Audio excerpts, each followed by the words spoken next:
Bonjour à tous. Connais-toi toi-même et tu connaîtras l'univers. Cet adage vieux de plusieurs siècles pourrait symboliser l'enseignement du zen, la pratique de zazen, en permettant en effet à l'être humain de vivre pleinement et en conscience, ici et maintenant. Chaque situation le conduit non seulement à découvrir sa nature profonde, qui est la nature de Bouddha, mais également à découvrir que cet esprit de Bouddha est universel. Nous allons donc voir maintenant avec Roland Rèche comment la pratique de zazen permet d'accéder à cette connaissance de soi, une connaissance qui n'est pas simple spéculation intellectuelle, puisqu'elle suppose en effet d'être vécue à la fois par le corps et par l'esprit. Eh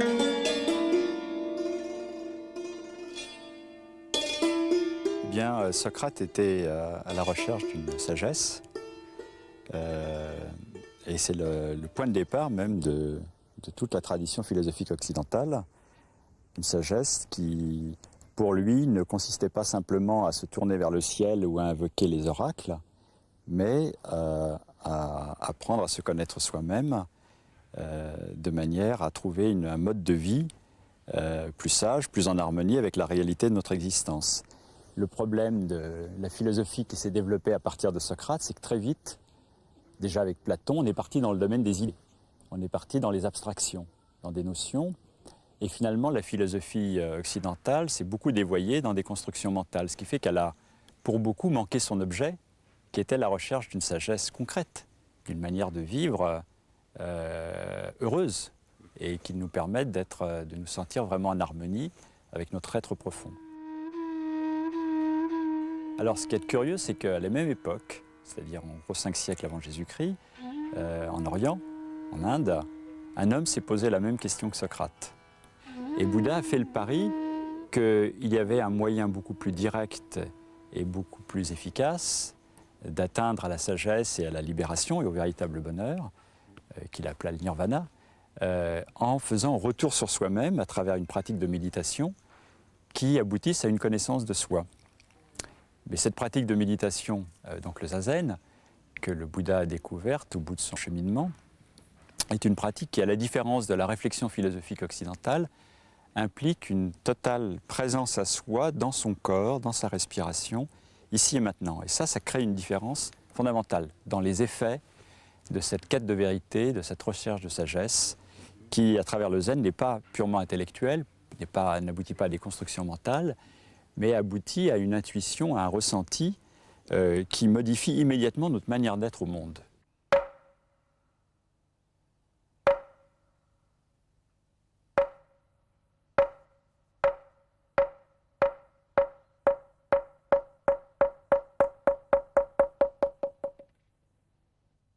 Quand on pratique zazen, on devient très attentif à comment je suis ici et maintenant dans mon corps. Par exemple, comment je respire. Est-ce que ma respiration est profonde ou superficielle? Et en observant cette respiration, on se rend compte de l'interaction entre notre esprit, nos émotions et notre manière d'être. Par exemple, dès qu'on est pris par une peur, un stress, eh bien, la respiration se bloque. On devient comme quelqu'un qui a peur de se noyer, qui n'ose plus expirer profondément. Alors, la pratique de zazen nous rend attentifs à ce genre de phénomène au niveau de notre corps. Et quand on ressent cela, d'abord, on prend conscience qu'il y a un stress, une peur, donc on apprend à se détendre. Et surtout, on revient à une expiration profonde. Et le mérite même de l'expiration profonde est de centrer notre énergie dans le hara, dans cette partie du bas-ventre, qui est vraiment le centre vital de l'être humain. Et donc d'apaiser le mental, d'apaiser la zone des émotions, du cœur, et de retrouver beaucoup plus rapidement un état serein, un état calme, ce qu'on appelle « soyez zen » dans le langage commun maintenant. Donc, qui nous permet en même temps de faire face à la situation dans laquelle on se trouve d'une manière beaucoup plus appropriée, beaucoup plus efficace. Mais pas seulement la respiration, on apprend aussi à observer le tonus de son corps, comment par exemple une colère qui commence à apparaître, qui génère de l'agressivité, va nous bloquer les épaules, on va être comme un boxeur prêt à contre-attaquer. Et souvent, évidemment, on ne peut pas le faire parce que notre civilisation ne permet pas d'expression des émotions à un niveau physique comme ça. Alors on rentre les choses à l'intérieur de soi et c'est comme ça qu'on se retrouve avec des épaules douloureuses, avec un dos le soir, on a l'impression d'avoir porté des fardeaux toute la journée. Souvent, les gens, comme ça, ont des douleurs. Et ils pensent que c'est des rhumatismes. Ce n'est pas des rhumatismes, c'est simplement des conflits entre leur désir profond et puis ce qui se passe dans la réalité pour eux, dans leur relation, dans leur contact avec le monde. Alors, avec la pratique de zazen, on devient très, très attentif à ça.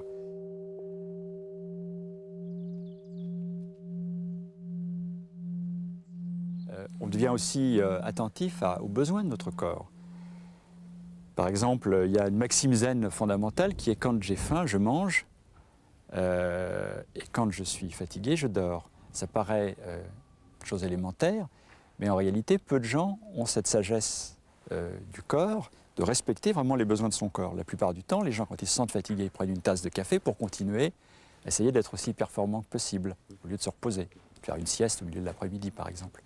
Ou alors, on mange sans faim, parce qu'il y a des rythmes sociaux, des habitudes. Et finalement, on se détraque la santé, et finalement, notre énergie se dégrade, et on n'arrive pas à incarner une véritable sagesse dans notre comportement simple de la vie quotidienne. Donc déjà, la pratique du zen nous apprend à retrouver cette intimité avec le corps, qui n'est pas séparé de notre esprit et qui fait partie de notre être.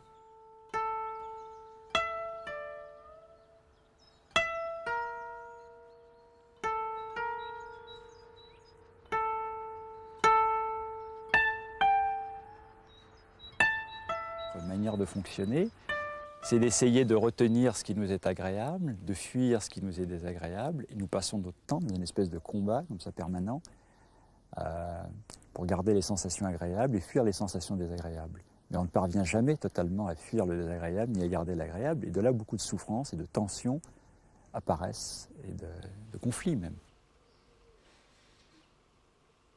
La pratique de zazen, c'est au contraire, c'est un des enseignements fondamentaux du zazen, c'est d'être assis et d'accepter ce qui est sans vouloir saisir ni rejeter quoi que ce soit.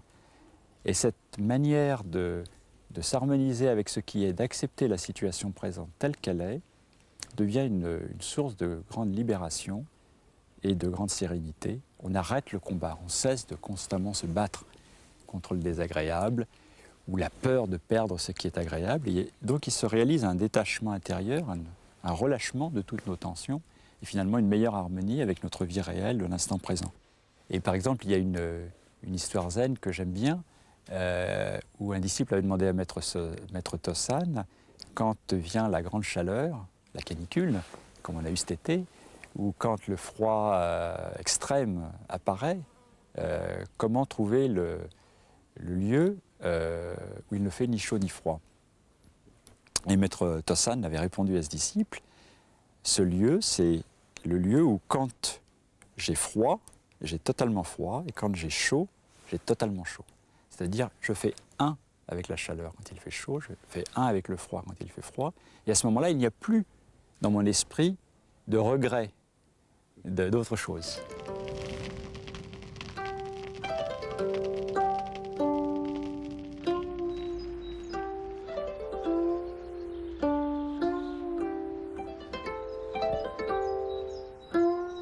Les perceptions, c'est ce qui nous permet de reconnaître, par-delà l'agréable et le désagréable, de reconnaître ce qui se passe, reconnaître ce que nous percevons, reconnaître un son, reconnaître une forme, reconnaître une image. Le problème, c'est que nos organes et notre conscience qui perçoit ne sont pas neutres. On perçoit toujours notre environnement à travers notre expérience acquise, à travers aussi nos préjugés, à travers nos préférences, à travers tous nos conditionnements, à travers ce qu'un maître zen appelait nos lunettes colorées, qui font qu'au lieu de voir le ciel bleu tel qu'il est, on le voit à travers nos lunettes de soleil. Mais là où ça devient plus embêtant, c'est quand on se trouve face à une personne, au lieu de la voir telle qu'elle est, c'est-à-dire d'être réceptif à la personne elle-même, comme une rencontre nouvelle et sans préjugés, on la voit à travers nos préférences et immédiatement le jugement se met en route. Alors le zazen permet de prendre conscience de ces mécanismes d'illusion. Comment on s'illusionne dans nos perceptions et ainsi de retrouver une perception plus objective avec moins de préjugés, ce qui facilite grandement les rapports humains et ce qui aussi permet de voir le monde avec un œil neuf avec un petit peu ce qu'on appelle l'œil de l'enfant. Le jeune enfant qui voit, qui n'a pas d'opinion sur les choses et qui voit les choses et les êtres très intuitivement, comme il les perçoit immédiatement.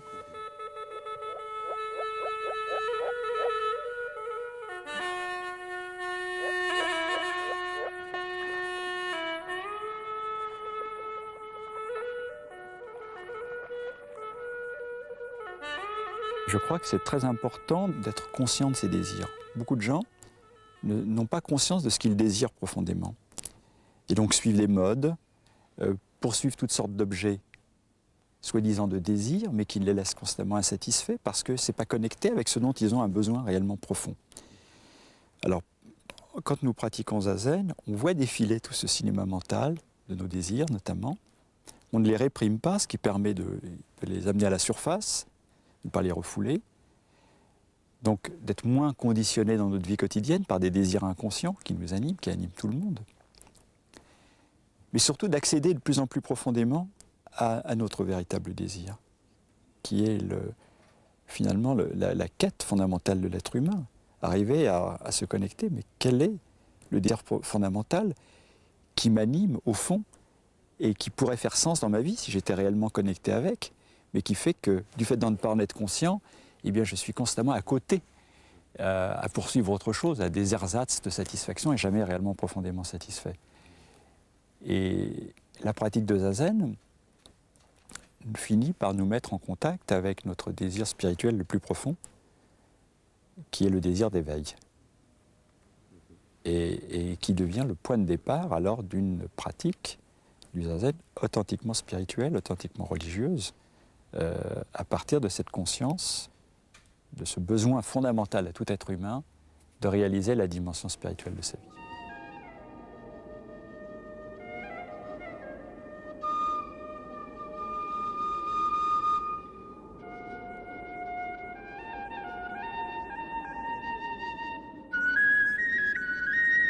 La conscience est présente à toutes les étapes, car la conscience n'existe pas indépendamment de notre corps.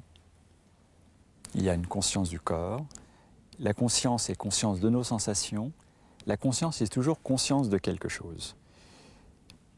Donc notre conscience nous accompagne constamment, mais la pratique de Zazen nous apprend à ramener cette conscience justement à la présence, à ce qui est ici et maintenant.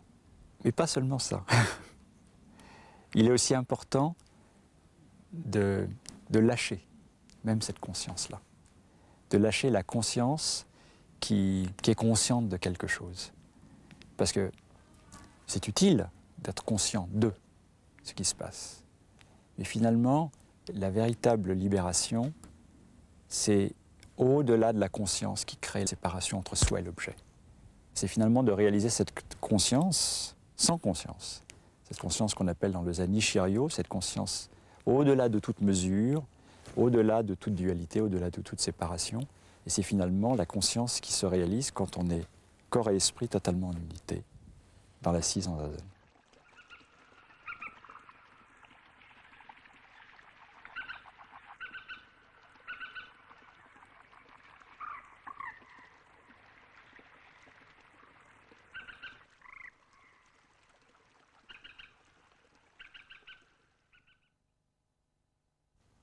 Parmi les livres que nous vous proposons aujourd'hui, celui de Roland Reich, Moine zen en Occident, il est paru chez Albin Michel. L'autobiographie d'un moine zen de maître Deshimaru, qui est publié chez Robert Laffont. Zen et Self-Control de maître Deshimaru, toujours chez Albin Michel. Confiance dans l'esprit de maître Shen Yen est paru aux éditions Dharma. Et pour terminer, cette biographie de Karl Durkheim qui vient de sortir chez Albin Michel.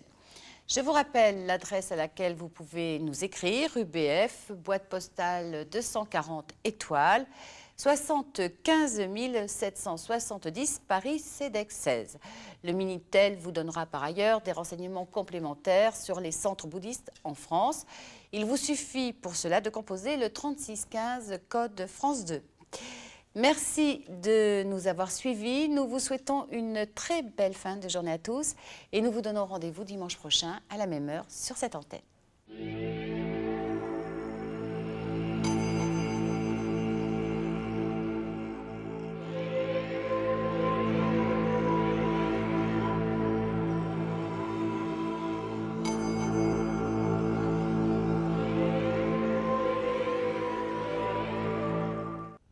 connaître l'islam.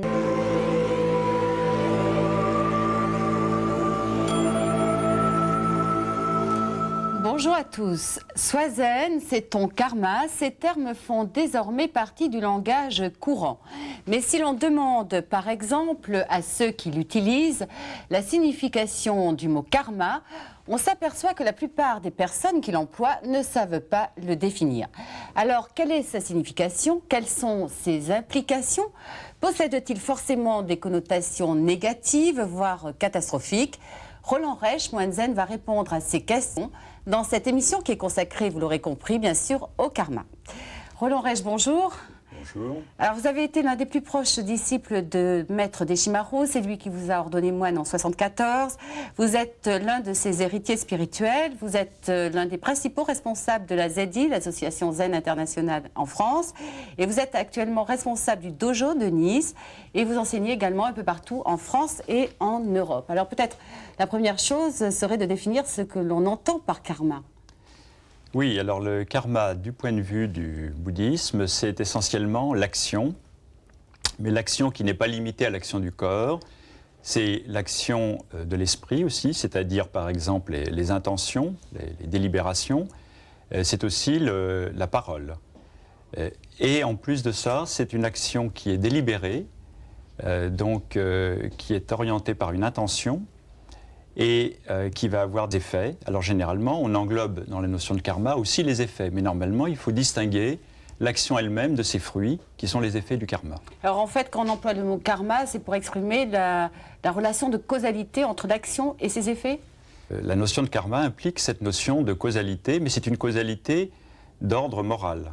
La notion de karma implique fondamentalement la notion de responsabilité et la notion de cause à effet, c'est-à-dire que nous sommes les auteurs de notre vie, nous sommes les responsables de notre vie.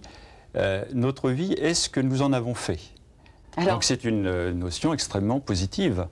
S'il n'y avait pas de liberté, il n'y aurait pas de karma du point de vue bouddhiste. Oui, mais en même temps, vous parlez de liberté, alors qu'on a l'impression que ce que l'on vit actuellement est complètement conditionné donc, par nos actions passées, et que ce que l'on est et sera dans le futur est également en partie conditionné par ce que l'on a été. Alors où est la liberté dans tout ça? Non. Je crois que là, il faut bien comprendre que les effets du karma ne déterminent pas nos actions présentes. Les effets du karma déterminent le type de renaissance et de situation dans laquelle on va se trouver dans cette vie-ci. On peut dire que les effets du karma sont un petit peu les cartes que nous avons à notre naissance. Le jeu de cartes, donc, c'est-à-dire la situation dans laquelle on se trouve, les acquis positifs et négatifs, qui nous sont donnés à notre naissance. Mais ensuite, la manière dont on va faire avec cet ensemble de conditions dans lesquelles nous sommes nés, eh bien ça, c'est notre responsabilité et notre liberté. Donc nous avons la possibilité de prendre conscience de ce dont nous sommes les héritiers, mais de le transformer. Et plus on sera conscient, plus on aura la possibilité d'agir sur la situation qui était la nôtre à l'origine et de la transformer. Donc, par rapport à cette notion de karma, vivre l'instant présent est quelque chose de fondamental. C'est vraiment dans l'instant présent et en étant parfaitement conscient et lucide de l'enjeu de ce qui est en train de se passer pour moi et dans ma relation avec mon environnement, ici et maintenant, je peux infléchir mon action et donc infléchir les effets de mon karma passé. Donc, à partir de quand on peut dire qu'on est conscient des choses ? Eh bien, j'aurais envie de dire, un petit peu pour reprendre l'image biblique, à partir du moment où il y a une conscience du bien et du mal, une conscience de la valeur des actes. Un petit peu comme, bon, il y avait l'état d'innocence dans le jardin d'Éden, et puis l'homme a mangé du fruit de la connaissance, du bien et du mal. À partir de ce moment-là, ces actes ont eu des conséquences et des effets éthiques, et du point de vue bouddhiste, donc des effets karmiques. Alors tout à l'heure, vous avez défini le karma comme l'action qui provoque des effets, donc des conséquences. Est-ce qu'à une action correspond un effet ou est-ce qu'à une action peut correspondre plusieurs effets et sont-ils immédiats au niveau de leur actualisation ? Je pense que généralement, une action produit un effet, mais cet effet va être plus ou moins durable en fonction de l'importance de l'acte. Et puis, l'effet ne va pas forcément être immédiat. Il y a des effets qui sont immédiats, mais il y a des fois, on emploie souvent dans le bouddhisme, on a beaucoup d'images agronomiques, et le karma est souvent considéré comme une graine qui va tomber en terre, qui va mûrir, donner un fruit, et ce fruit va être l'effet de ce karma. Des fois, ça met du temps. Et ça peut, justement, c'est à cause du fait que le karma met du temps à mûrir, parfois, que pour récolter les effets d'une action présente, il faudra renaître dans une autre vie, ou dans d'autres vies encore. Oui, donc c'est complètement indissociable. Karma et renaissance, on ne peut pas les dissocier. Hein. Oui, tout à fait. Nous renaissons parce que nous avons à recueillir le fruit de notre karma passé. Et en même temps, cette renaissance-ci est l'occasion, non pas de subir d'une façon fataliste des conséquences de nos actions passées, mais partant de là, d'en prendre conscience et de les transformer. Par exemple, si moi j'ai rencontré un jour la pratique du zen, j'ai rencontré Maître Deshimaru, je me suis mis à pratiquer zazen, ça va être les effets de mon karma passé. Mais ce n'est pas un mauvais karma, moi j'en suis très heureux. Oui, a priori, oui. Si nous sommes ici maintenant en train de parler du karma ensemble, moi j'en suis très heureux et je pense que c'est une bonne chose. Donc les effets du karma ne sont pas nécessairement négatifs. Mais à un moment donné, ces effets peuvent nous conduire même jusque sur la voie. Et d'ailleurs souvent, et ça c'est une chose à laquelle on ne pense pas suffisamment, c'est souvent un karma très négatif qui va nous avoir mis dans des situations de souffrance intense, qui vont nous faire remettre en question le train-train de notre vie, nos conditionnements ordinaires, et vont nous faire penser, mais c'est pas possible, il faut que ça change. Une révolution intérieure est nécessaire. Ça va donner la et des puce. fois, le pire devient le meilleur. C'est pas pour autant qu'il faut cultiver les actions négatives, mais des fois quelqu'un qui serait toujours en train d'agir très prudemment en suivant la morale, l'éthique, etc., avec une manière un peu peureuse des mauvaises conséquences, etc., pourrait avoir une bonne conscience qui ne lui permettrait pas de se remettre en question et donc de changer radicalement son point de vue à partir du karma. Oui, donc c'est pas forcément négatif, parce qu'on a l'impression que c'est quelque chose de très négatif et que la situation est difficile. Le karma, ce qui est important dans le karma, c'est d'en prendre conscience, de prendre conscience qu'il n'y a rien de gratuit dans notre vie, donc nous sommes vraiment libres et responsables de ce que nous faisons, et qu'à partir de là, nous avons une capacité de transformation. Et ce qui est important dans le karma, c'est cet optimisme fondamental de se dire, ce qui m'arrive est justifié, mais à partir de là, je peux en apprendre quelque chose si je réfléchis. Et je peux donc transformer, infléchir ma vie à partir de là. Alors, Zazen participe beaucoup à cette transformation. Sûr, oui. On dit souvent dans les textes, que Zazen permet de transformer notre karma, entre guillemets. Qu'est-ce que ça veut dire ? Eh bien, deux choses, principalement. D'abord, dans la pratique de Zazen, dans l'état d'observation de soi-même, face au mur dans lequel on est, quand on pratique Zazen, on peut voir défiler notre vie, nos actions passées et présentes, et nos désirs, nos pensées, et donc tout ce qui sont les graines de notre karma, ou les effets de notre karma passé. On peut les observer, en prendre conscience. Et cette prise de conscience-là va déjà avoir un effet de transformation par purification, par la compréhension que l'on en a. Et puis, deuxièmement, la pratique de Zazen est une pratique dans laquelle on ne produit pas de nouveau karma dans le moment même où on fait Zazen. C'est-à-dire que dans le moment où on fait Zazen, le corps est dans une posture juste, n'est dans aucune action particulière, donc ne déclenche pas de karma par l'action. On est silencieux, donc le karma de la parole est coupé, et des fois il est bon de le couper, ce karma de la parole. Et puis, dans la pensée, il n'y a pas de pensée volontaire et consciente. Il n'y a pas de pensée intentionnelle. En Zazen, même l'intention de réaliser l'éveil, d'obtenir le satori est abandonnée. C'est-à-dire que l'état d'esprit fondamental de Zazen est d'abandonner toute intention. Et dans cet état-là, il y a une liberté totale, et on peut dire une remise à zéro des compteurs de notre karma. Et donc ça fait du bien, parce que ça veut dire qu'à ce moment-là, il y a la possibilité justement de se rendre compte que tout peut être remis en question à chaque instant. Il y a une possibilité de remise à zéro, aussi en prenant conscience de la vacuité finalement, de ce qui est l'auteur du karma, c'est-à-dire de cette illusion de notre ego, à laquelle tant qu'on est attaché, on va avoir tendance à développer de plus en plus de karma, c'est-à-dire d'actions volontaires avec l'avidité d'en recueillir les fruits qui provoquent les renaissances. Mais en même temps, en Zazen, si on prend conscience que cet ego a une existence relative mais fondamentalement illusoire, il y a un détachement qui va se créer par rapport à cette identification à notre ego. Et donc ce qui est la source du karma va se tarir. Oui, parce que c'est l'ego, on ne l'a pas précisé, qui est la source du karma. Oui. Hein ? Oui, l'ego en tant qu'il est attachement à une certaine idée qu'on se fait de soi-même, de notre personnalité, de ce moi séparé du reste. Alors finalement, en prenant conscience de la nature illusoire de l'ego, on prend conscience de la nature aussi illusoire du karma. Ah, le karma n'est pas si illusoire que ça. Il se manifeste dans le monde relatif dans lequel on vit, dans le monde des phénomènes, il a des effets. Dire que le karma est illusoire, c'est dangereux parce que ça pourrait vouloir dire que nos effets nos actions n'ont pas d'effet, que tout est vacuité. Et à cause de ça, il y a eu des gens qui ont détourné l'enseignement du bouddhisme, comme on peut détourner n'importe quel enseignement, et ont développé une espèce d'attitude irresponsable en disant que de toute façon, puisque la loi fondamentale est celle de la vacuité, nos paroles sont sans effet, et donc on est libre, on peut faire ce que l'on veut. Ce n'est pas du tout la vraie liberté, puisque le thème de notre émission c'est la liberté, c'est pas de faire n'importe quoi, c'est-à-dire d'être le jouet de ses passions et de son ego. Moi je crois que la véritable liberté c'est d'être de plus en plus lucide et conscient, et d'agir, non pas d'être dans la non-action, mais d'agir de manière moins égoïste et d'agir de plus en plus en harmonie avec la véritable nature de notre existence, c'est-à-dire avec notre véritable nature de Bouddha. Donc en fait, le but de cette connaissance permet de se développer spirituellement. Bien sûr, bien sûr. Je pense qu'on est sur cette terre pour apprendre à se développer et le karma est un excellent maître parce que le karma, et d'ailleurs le rôle du maître est souvent de nous pointer cette loi du karma. Le karma est un maître parce qu'il nous montre justement les effets de nos pensées, nos paroles et de nos actions et donc il nous amène sur le chemin de la transformation.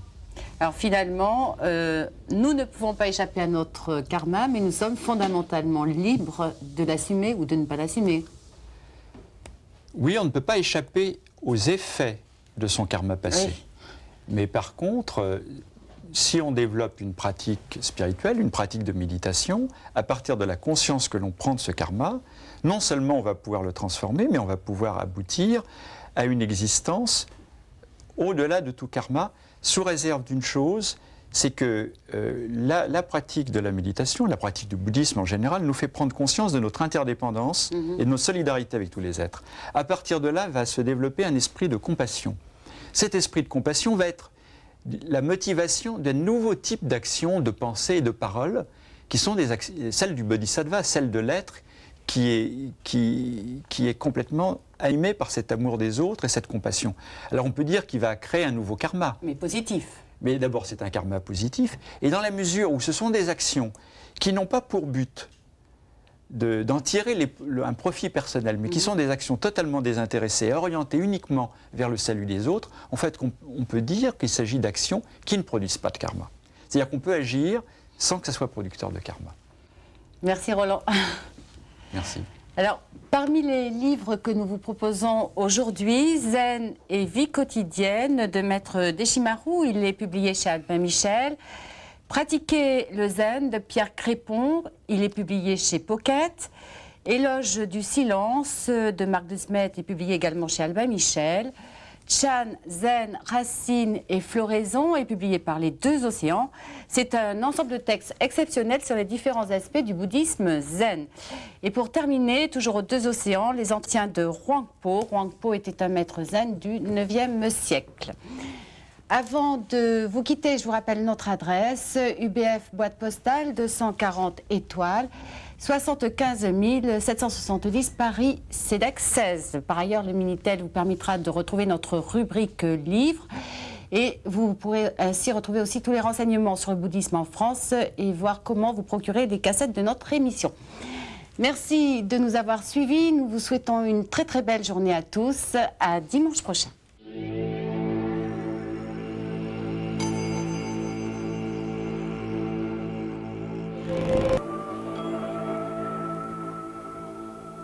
Bonjour à tous. La pratique du zen repose essentiellement sur la découverte et sur la réalisation au quotidien de ce qu'est la nature de l'esprit, c'est-à-dire la nature de Bouddha. La transmission de maître à disciple n'accorde donc peu d'importance au rite et à l'approche intellectuelle. Nous allons voir maintenant avec Roland Reich comment s'opère cette transmission dans la relation maître à disciple dans le zen. Roland Reich, bonjour. Bonjour. Alors vous êtes vice-président de la ZI, l'association Zen Internationale. Vous représentez donc ici le Zen Soto. Par ailleurs, vous êtes responsable d'un dojo à Nice et vous dirigez des séances de zazen un peu partout en France et à l'étranger. Vous enseignez donc à cette occasion. Alors, vous avez été l'un des plus proches disciples de Maître Deshimaru, vous avez été ordonné moine par lui, vous êtes l'un de ses successeurs. Vous avez donc vécu intimement cette relation de maître à disciple. Comment la définiriez-vous? Eh bien, c'est une relation qui est difficile à définir, mais en tous les cas qui repose sur un sentiment de confiance dans ce qu'enseigne et ce que représente le maître. Lorsque l'on est disciple, on a besoin de sentir que la pratique dans laquelle on est engagé conduit bien à une réalisation, que ce n'est pas quelque chose de purement théorique ou de quelque chose d'abstrait ou qui pourra être réalisé on ne sait pas trop quand. On a besoin de voir quelqu'un qui incarne véritablement l'enseignement que l'on est en train de vivre, de pratiquer. Et donc le maître est celui qui inspire la confiance dans l'enseignement, à la fois qui transmet la pratique et inspire la confiance dans la réalisation de cette pratique. Alors sur quoi repose le lien qui unit le maître et le disciple, outre la confiance? Elle repose sur une pratique partagée en commun, c'est-à-dire que le maître n'est pas quelqu'un de lointain. Le maître pratique exactement la même chose que le disciple, il enseigne la pratique de Zazen et nous pratiquons ensemble dans le dojo. Et à travers cette pratique ensemble, il y a un enseignement qui est transmis. Le maître donne des responsabilités à son disciple, petit à petit, à ses disciples, et à travers la manière dont les disciples accomplissent leurs tâches, le maître a l'occasion de voir, d'enseigner comment on pratiquait la concentration, comment agir avec plus de sagesse, comment agir avec plus de compassion, bref, comment incarner réellement dans la vie quotidienne, à travers ce qui se passe dans un dojo, et aussi à travers des travaux que nous faisons ensemble en dehors du dojo, comment actualiser donc l'essence de l'enseignement du Zen dans la vie réelle. Alors comment définiriez-vous, si c'est possible, ce qu'est le maître?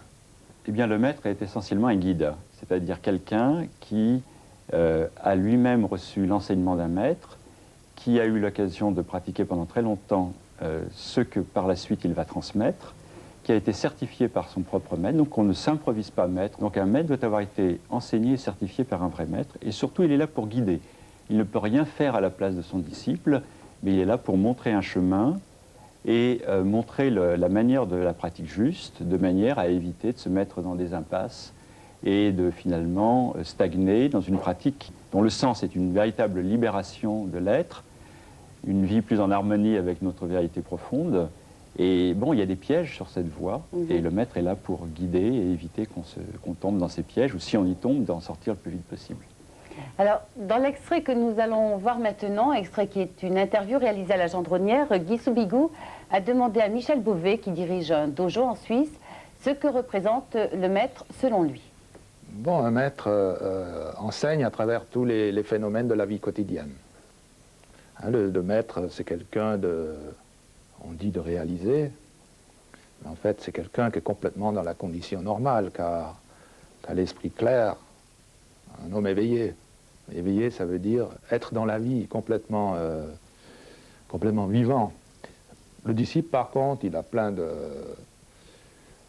choses dans la tête, des catégories, toutes sortes d'imagination, même à propos de la voix. Et puis il a profondément, il recherche quand même la vérité, cette clarté. Donc c'est ça qui l'amène vers un maître. Et là commence l'éducation, et on croit toujours que le maître il va donner quelque chose de fantastique, ce qu'on dit l'illumination, quelque chose d'extraordinaire. Mais en fait, le maître, il enlève peu à peu tout ce bagage que le disciple traîne avec lui, et l'amène comme ça à lui-même, à se libérer complètement de tout ce qu'on dit, de tout ce karma qui traîne. Tous les phénomènes lui servaient à éduquer les disciples. Par exemple, dans notre vie, quand on fait une action pas très bonne, on fait une faute, il y a la rétribution de cette faute qui arrive beaucoup plus tard, donc 1 an ou 2 ans après, et on ne fait jamais la relation entre la cause et l'effet. Et le maître, il ramène l'effet tout de suite. Comment aider quelqu'un, vraiment, profondément? C'est très difficile. Il faut de la compassion, de la sagesse, mais il faut aussi de l'énergie, de la force. Maître Deshimaru avait cette force. la sagesse et la compassion. Dans cet extrait, Michel Beauvais disait que le maître était toujours un être éveillé. Est-ce que c'est toujours le cas? Oui, bien sûr, mais il faut comprendre qu'est-ce qu'on entend par éveil. La plupart des gens se font une grande illusion au sujet de l'éveil, prennent l'éveil pour une grande illumination, alors que, en tous les cas, dans la tradition du bouddhisme zen, l'éveil consiste à constamment avoir la capacité de nous éveiller au sujet de nos illusions, au sujet de nos attachements, au sujet de nos passions. Et donc d'avoir cette capacité en miroir de nous rendre compte très rapidement de nos erreurs, de nos illusions. Et on s'éveille toujours à partir d'une illusion. Donc le maître, contrairement au saint, dans certaines religions, le maître n'est pas forcément quelqu'un qui est complètement parfait, mais qui montre comment il est capable, à travers sa grande lucidité, sa grande pratique de la méditation, sa grande vigilance, de rapidement déceler autour de lui, mais aussi en lui-même, des attachements, des illusions, et ainsi il nous permet et il nous invite à faire la même chose. Alors que si le maître était un personnage trop idéal, eh bien finalement il induirait chez les disciples un sentiment d'impuissance ou d'incapacité ou même de culpabilité. Je ne serai jamais capable, je ne serai jamais à ce niveau. Alors que ce que montre le maître est quelque chose de très simple. Il montre comment éclairer notre vie à partir de la lucidité acquise en zazen. Donc apprendre à se connaître soi-même et à ne pas suivre notre petit ego limité, à ne pas se laisser piéger par notre ego. Donc c'est avant tout un être humain qui montre le chemin à un autre être humain. Oui, c'est un être humain, mais il a les deux facettes. Il a la facette de l'être humain, totalement incarné, et puis en même temps, il incarne aussi cette capacité d'éclairer notre dimension humaine ordinaire à partir de la pratique de la méditation qui nous fait voir d'une part nos ombres et nos illusions, nos attachements, mais qui aussi nous montre une autre dimension de notre vie, qui est cette nature de Bouddha, cette nature qui nous fait être en unité avec tous les êtres de l'univers, donc dans une dimension beaucoup moins égotique et beaucoup plus dans la solidarité, dans la compassion, dans l'attention à l'autre. Et lui, il actualise cela. Mais il l'actualise d'une manière très humaine, c'est-à-dire qu'il a aussi ses faiblesses, il montre comment on peut repérer vite la faiblesse, comment on peut corriger ses erreurs. Alors, être un disciple constitue un véritable engagement sur la voie. Quelles sont les qualités requises pour être un disciple? Je crois que pour être véritablement disciple, d'abord il faut avoir une foi profonde dans le maître, il faut à la fois être capable de discernement, c'est-à-dire de ne pas accepter un enseignement sans avoir discerné à quoi ça correspond pour soi dans sa propre expérience. Donc il faut être capable aussi de questionner le maître, mais en même temps il faut avoir une foi profonde, c'est-à-dire aussi oser expérimenter ce que le maître propose et ne pas être trop dans une attitude défensive, méfiante, auquel cas on ne peut pas s'engager véritablement dans la pratique de la voie. Alors, la transmission d'un maître à son disciple peut se faire à différents plans. Écoutons ce que dit Michel Beauvais à ce sujet. Je travaillais pour Maître Nishimaru. Il me chargeait de plus en plus de travail. Un de mes grands problèmes, c'était je n'arrivais pas à dire non, souvent. Alors, de plus en plus, un jour, je suis allé le voir, j'ai dit, écoutez, mais ça devient très difficile de faire autant de choses. Alors il me dit, oh, mais combien d'heures vous dormez par nuit? Alors je lui ai dit, je sais pas, bon, 6 heures. Il me dit, oh, 6 heures, 3 heures, ça suffit. Moi, quand j'étais jeune, je dormais que 3 heures. Alors maintenant, vous avez gagné 3 heures, et vous pouvez faire encore pour 3 heures de travail en plus. Bon, alors, je n'avais pas solutionné mon problème. Un autre jour, il m'a dit, il faut sortir de cette situation, mais sans sortir par la porte, ni par la fenêtre. Alors c'est ce qu'on appelle dans le zen un koan, une énigme à résoudre. Alors, ni par la fenêtre, ni par la porte, alors ça pouvait être qu'en moi-même. Alors un jour, je lui ai écrit une lettre, lorsqu'il était au Japon en voyage. Je dis, bon, à partir d'aujourd'hui, je dis non. Jusqu'à maintenant, j'ai toujours fait ce que vous m'avez dit, mais là, stop. Et alors, quand il est revenu du Japon, on a eu un téléphone, il m'avait donné rendez-vous le lendemain à 3 heures. Alors, je savais de quoi il était capable, c'était un homme très fort. Et je me suis dit, oulala, je vais me faire engueuler, ou je ne sais pas ce qui va se passer. Mais je me suis dit, quoi qu'il arrive, c'est non. Et même si je dois mourir, c'est non. Je suis allé dans sa chambre, et là, il était assis avec un sourire énorme. Il m'a dit, assieds-toi. Il m'a dit, ça fait 2 ans que t'en ce jour. Et à partir de maintenant, tu es libre. Alors là, j'étais très, très étonné. Tout d'un coup, tout a lâché. C'était ça, l'éducation que le maître me donnait.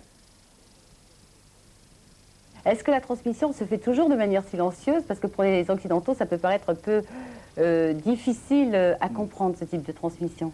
Non, il y a beaucoup de choses qui sont transmises. D'ailleurs, la transmission, ça se fait au cours du temps. Il y a d'abord, premièrement, la transmission concrète de l'enseignement et de la pratique. Et pour ça, le maître utilise le langage. Il explique, il enseigne, il commente les sutras, il illustre les sutras, c'est-à-dire l'enseignement de Bouddha à travers les exemples concrets de la vie quotidienne, qui est vécu dans la relation de maître à disciple, donc un enseignement oral. Le maître transmet aussi l'ordination, il transmet le kessa, il transmet ce symbole de l'ordination, qui est le vêtement de Bouddha, il transmet également les préceptes de Bouddha, et puis il y a cette transmission au-delà des mots, cette transmission qu'on appelle Ishin Danshin, de mon âme à ton âme, de mon cœur à ton cœur. Et cette transmission Ishin Danshin se fait d'abord dans la pratique en commun dans le dojo, dans le silence, dans le fait que nous communions dans le même esprit en zazen. Et puis alors aussi, à d'autres moments, simplement dans un regard, dans quelque chose d'une intuition partagée. Et par exemple, dans le cas du Bouddha, c'est très célèbre, la transmission du zen a commencé avec ça. À un moment donné, le Bouddha a cessé de parler, a pris une fleur entre ses doigts et l'a simplement fait tourner, comme ça, en souriant. Et tout le monde était un peu médusé dans l'assistance, et un disciple qui s'appelait donc Mahakashyapa a souri. Et à ce moment-là, le Bouddha a dit, je possède le trésor du véritable dharma, donc la vérité, de l'enseignement, et ce trésor, maintenant, il est transmis à Mahakashyapa. Mais il l'a dit après. Mais dans l'instant de la transmission, c'était simplement la communion d'esprit à esprit, le maître et le disciple dans la même perception de la réalité, de la fleur, telle qu'elle était. Roland, merci. Moine Zen de Roland Reich nous a aidé à préparer cette émission. C'est un livre publié chez Albin Michel. Et si vous souhaitez connaître l'histoire des grands patriarches zen à travers les siècles, nous vous proposons de lire ce livre de Jacques Brosse qui s'appelle tout simplement Les Maîtres Zen. Il est publié par Bayard. Nous vous signalons également la sortie d'un tout nouveau magazine sur le bouddhisme, Samsara. Samsara est disponible en kiosque et en librairie. Si vous êtes intéressé par des revues sur le bouddhisme, vous pouvez également vous procurer celle de l'AZI, l'Association Zen Internationale. Si vous souhaitez nous écrire, vous pouvez le faire à l'adresse qui va s'afficher maintenant sur votre écran, UBF, boîte postale 240 étoiles, 75 770.